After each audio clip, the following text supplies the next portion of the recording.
Charges, he is ordered held without bond. Newton's third law of motion states that every action has an equal and opposite reaction, or in a more religious or spiritual context, you reap what you sow, right? Karma is going to make her way back around. Now, in some cases, we feel as if maybe we got away with something, or somebody else feels as if they got away with, violating this principle. They think that they got away without punishment, without consequence, and everything's going to be all good. But I am a firm believer that whether it is in this life or the next, we are going to have to take account for everything that we did, right? I'm not saying what the outcome of that is going to be, sit here and pretend that I know, but I know for a fact that at some point we're going to have to own up to the things that we did, even if it's in those final moments of your life and you're looking back at that entire kaleidoscope of what your life was, right? Scene by scene, moment by moment. And you have to sit with that.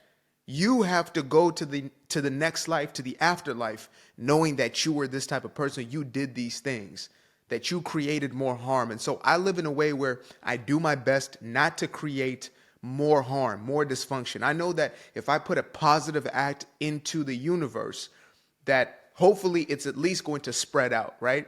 If anything, is going to ricochet right back to myself. It's going to be something that is accounted for, as opposed to continuously doing the things that I did as a child, which was to create chaos, to create havoc.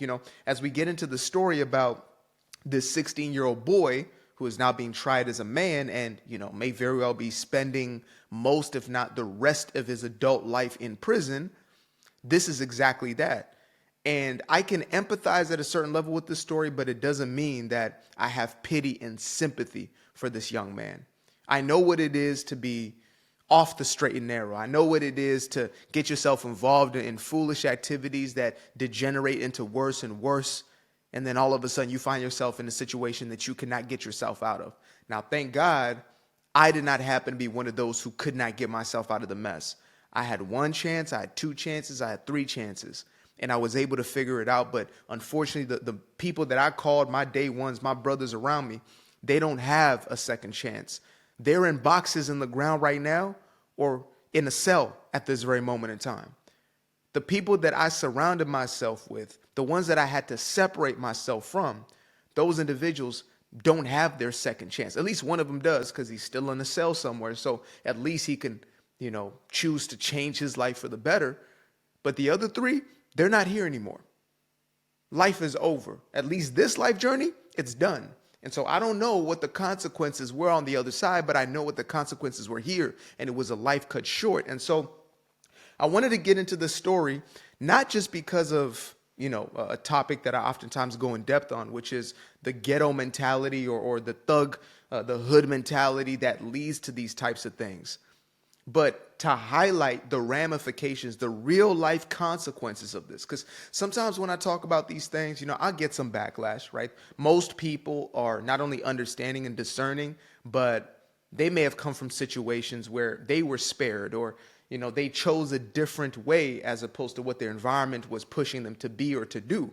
And this ain't even a race thing. Like, all of us have temptation to do wrong, to be bad, right? To do things that are going to harm people, as opposed to doing those things that are going to edify not just our lives, but the lives of others. It is easy to fall into that temptation if those are the habits that you have adopted and these are the environments that you're in. Right? But there are those who think that I am just talking about these things in order to, quote unquote, bash on black people. Oh, I'm self-hating, I want to be white, etc. And it used to break my heart when I'd hear those things. Now I understand, obviously, it's coming from a place of a lack of understanding. These individuals lack discernment. They lack the wisdom. And I'm not even saying that as an insult. It's just the truth, right? When you still have a mentality that is seeing things from, I guess, a single perspective, you're too close to the wall. Right? You can't see the whole picture. Once you start to step back, you can see that you're indeed facing a brick wall, right? When you're too close to the thing, sometimes you're too emotionally invested and you're feeling maybe attacked. You feel as if this is a personal thing, when truly it's not about the individual, but instead about this system, not the system out there, but the belief system, the mindset that goes into this. Because when it's all said and done, this is a mindset that has led to these actions. This is a young boy, or not a young boy. Now you're a man because you made a quote unquote man's decision. You made an adult decision, not a man per se, because manhood comes with being able to resolve conflict in a mature way. So you decided to be an adult in these actions. And now you're over here essentially unable to hold back the little boy who has just realized that he is indeed going to have to be facing the consequences to these actions. So that being said, I just want to go over a real quick video of the outcome of this case. And for those of y'all who don't know what this case is about, I'm going to read through just a snippet of an article after this. But essentially, a 16-year-old boy in North Carolina by the name of Sean Simpson, I believe. He's being charged as an adult. He was denied bail, and essentially, the judge made a decision. Look, if you're going to be taking people's lives in this way, then you're going to face the consequences. So let's get into it.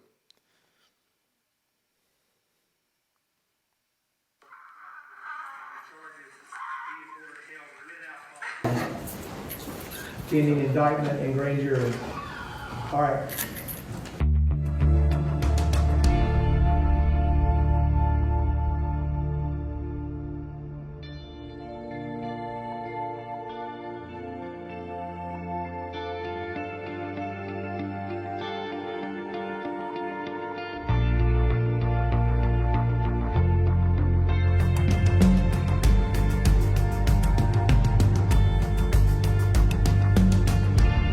So I don't know if you guys caught that, but there is now a new law that has been put into legislation that you will indeed be charged as an adult. This wasn't picking and choosing, because there are going to be some, the Al Sharptons of the world, who are going to come out and claim that this is racism, and if this was a little white boy, he would not be charged. No, this is the law now. This is the law. And, you know, when we think about these situations, it's easy to sympathize with this kid because we see his response and we see his reaction, right? We see him crying for mama, falling to his knees, etc. But what about the mother? Not just his mother, because his mother is going to go through her own grieving process, but what about the mother of the young boy who got his life taken? And I don't know what that other young boy was involved in. I don't know, what type of gang activities they may have been initiated into, whatever. Maybe I don't know what that man's life or that boy's life was about. But what I do know is that his life was taken from him by this young man over here, who will now be spending at least a majority of his adult years in prison.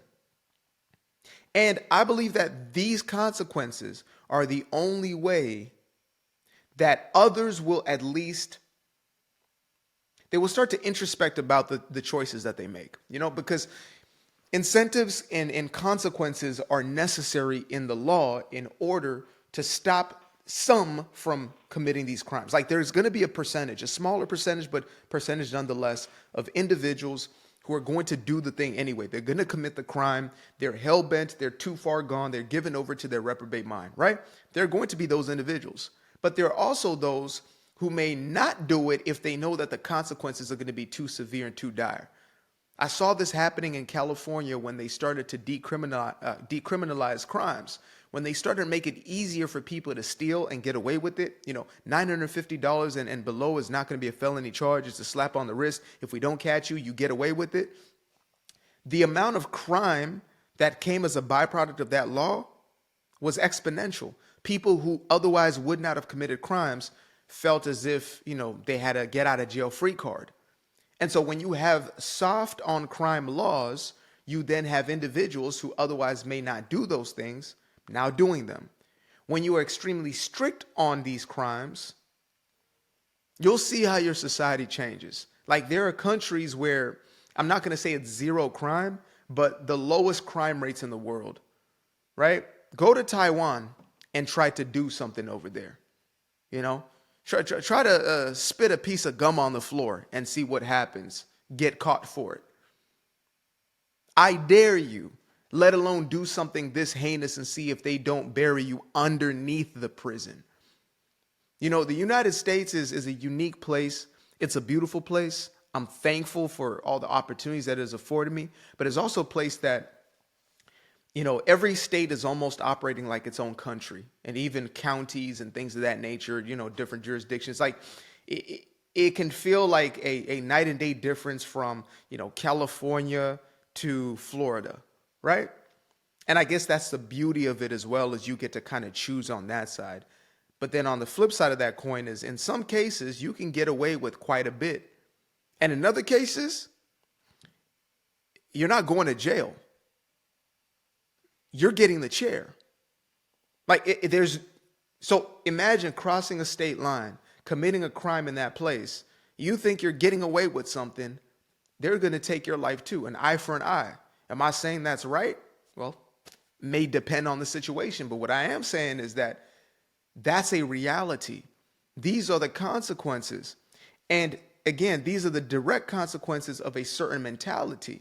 This young boy or young man who is now an adult because he made adult decisions, he had to have been given over to the street thug ghetto mentality that would lead to something like this. And again, that's not a race thing. There's folks over there in the trailer park communities who are given over to a ghetto mentality, right? Given over to a hood, a thug, or a gang mentality. And so those individuals are filled with pride. Their ego rules them. And so they're unable to emotionally regulate, or they're unwilling to emotionally regulate. And therefore, these are the sort of consequences they get for their actions, because they're not willing to sit there with you and talk it out. Right? I had a video coming out soon called, we went from talk it out to squabble up. Like, how did we get from here to here so fast, where we were able to sit down and at least have a dialogue? Maybe you throw hands at the end of it, right? But it wasn't going to be a situation where you end up with a gap being pulled out. But yet these kids are so fast. Like I was telling my girl this because, she's not from the States. She's half Moroccan, half Belgian. So I'm explaining to her some of these dynamics, and I'm like, look, babe, like home in the States, it's kind of different. I mean, you got kids who are so afraid to fight, to throw down. They just gonna pull that thing out. Pop, pop, pop, pop, pop. Spray the place up. They are so afraid to be embarrassed because they might actually get hands laid on them, right? That they're so quick to draw that damn pistol and pop, pop, pop, pop, pop. And so here we are.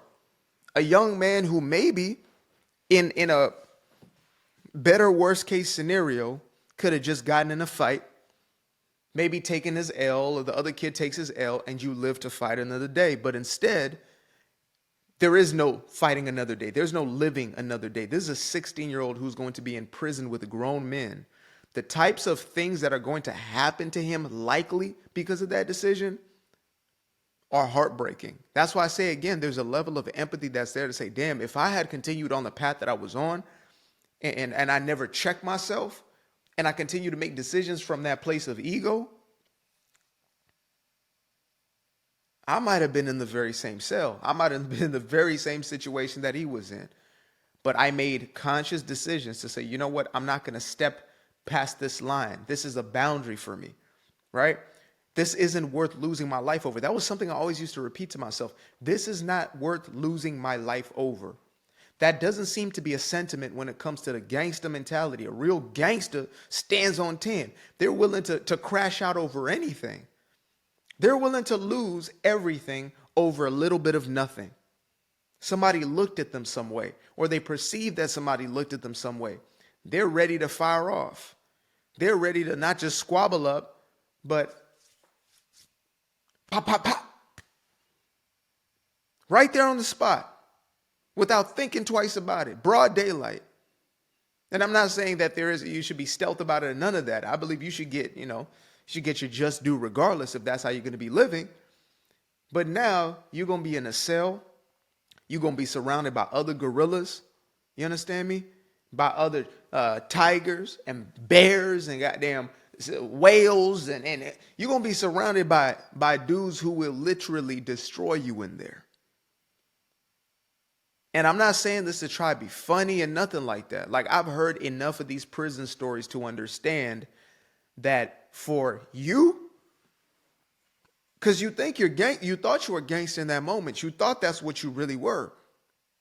Everybody thinks they're gangster until they end up in that cell, surrounded by savages, real life savages who are doing life sentences. They have nothing to live or die for anymore. These individuals are going to wake up for the rest of their lives in a cell. And they're looking at you like fresh meat. They're looking at you like a lick. They're looking at you like their next girlfriend. Y'all think I'm playing? Go ahead, research for yourself. Go ahead, look into it. Fleece Johnson. Go ahead, look into Fleece Johnson and see if I'm lying. You know, folks, and again, if those are the only consequences, those are already terrible enough. But there are ripple effects, as I said. The third law of motion. Every action has an equal and opposite reaction. Your mother, Sean, is going to suffer as a byproduct. Your brothers and sisters or cousins, aunties, nephews, I hope you have your father in your life. They will suffer as a byproduct. A young man has lost his life and is never going to be able to grow up. He's in a box in the ground right now. Another 16-year-old, right? His mother is going to be in grief for the rest of her life. His father is going to be in grief for the rest of his life. His brothers and sisters and loved ones are going to be in grief about him. When you go to a funeral of a child who passes before the parent, and I've unfortunately had too many of these, what you see in the mother and the father is something that I would not wish. I would not wish on somebody I genuinely felt maybe was evil, corrupt, or something like that. Like, I wish prison, I wish justice be brought upon you, but that level of pain, that level of heartbreak, that level of confusion, you know, they want to bury themselves right with that child. And so that was the consequence. That was the equal and opposite. And now you're going to be spending the rest of your life in that cell. You took the life of another young man, and it doesn't matter why it is. That's why I didn't have to go into the entire case, right? I'm not here as a lawyer to break down these cases. You can go to Law and Crime or channels like that where they really give that insight. But I'm here for the psychology. I'm here for the social ramifications, and also here for the solution. And there is a solution out of this, because we like to talk about this. Well, you know, he grew up in these types of situations in this household and he had no choice. No. That's an insult to the individuals who made different decisions coming from the very same places. I have far too many people who are subscribed to my channel right now who have been through dire circumstances. No, both parents. He's crying for his mama means his mama's in his life. I got boys who didn't have a mother or a father, had to be raised by an uncle or an auntie or a grandmother. The parents weren't there. Parents strung up on dope, right? This one got killed. This one. Yet for some reason, they were able to figure it out, to make choices. Doesn't mean that they didn't have, periods in their life where they were given over to that environment. But they strive to make different choices to get different outcomes. And so I would say, how dare you as an individual use that as an excuse to say, look at my environment. You choose what that environment means to you. You're making decisions. I made a video talking about how there are artists, I use like YG, I think, as an example, because he was in there rolling dice and, squaring up, looking like a damn black cholo or something like that. I was like, okay, this is a man who's been a millionaire for at least a decade, because I remember when he first broke through to the mainstream, we're in high school, etc. So this is a man who's been a millionaire. He's been inside boardrooms. He's traveled the entire globe. He lives in multi-million-dollar neighborhoods, etc. And here he is still standing on business, right?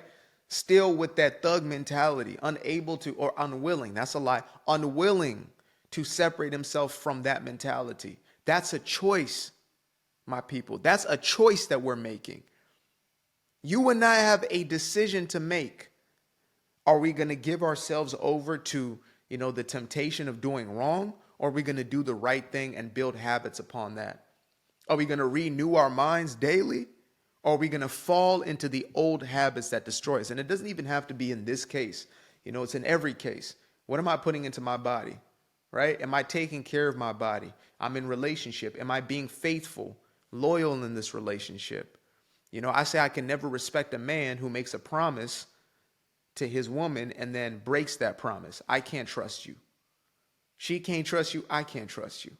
Right? If you're making a commitment, you're making that decision, you better be committed. I have zero tolerance for that. You're making the decision to give yourself over to the dope game, whatever it is, just like I did. I lost a lot of people when I was moving that way. I lost a lot of good people. I was breaking the people around me's hearts. It was hard to be around me. And good riddance. Thank God they left me by myself, because it was the only way I could really look around me and say, damn, like I will lose everything if I continue to live this way. If I continue to live for this addiction, then, it better be worth it. It better be worth my entire life. It better be worth every relationship that actually matters, every person that actually cares about me. Because there are people that care about this young man, his mother, his family. There are people who genuinely care about him, and they told him this ain't worth it. Those are the people he did not listen to. He listened to the folks who do not give a damn about him, the very same ones who are going to scatter like roaches, the very same ones who will be nowhere to be found as soon as he is in that cell. He's going to be in there by himself, guaranteed. So we got to make better choices. It is really in our hands. I know it seems difficult. Sometimes you didn't came out of this and that situation. That's all I've known. I get that. But now you have the ability to be exposed to something different. Even if it's not in your immediate environment, you're on a device right now that's giving you the ability to tap into something completely different. And you can choose to do that or to continue to give yourself over. We are convicted in our spirit every single moment to say, am I going to go this way or that way? Right? I, like anybody else, temptation does not, it does not discriminate. It's going to be there for all of us, but it becomes easier and easier to separate ourselves from it, or for it to have no power of our lives when we choose to do the right thing. So to this young man, I know that we all have, at least he has the second chance of being able to correct and do right from here on out. That's a choice, right? He can choose to go in there and become an even bigger criminal, or he can choose to change his life for the better and to make an impact on himself and the people around him. I fell in love with the sunshine. I fell in love with the light. I fell in love with the full moon. I fell in love with the night. But I can see the light again. I can see the light. You can see the life in him illuminate the night. I know the time is taking. A 3-6-5, that's a full rotation. I see you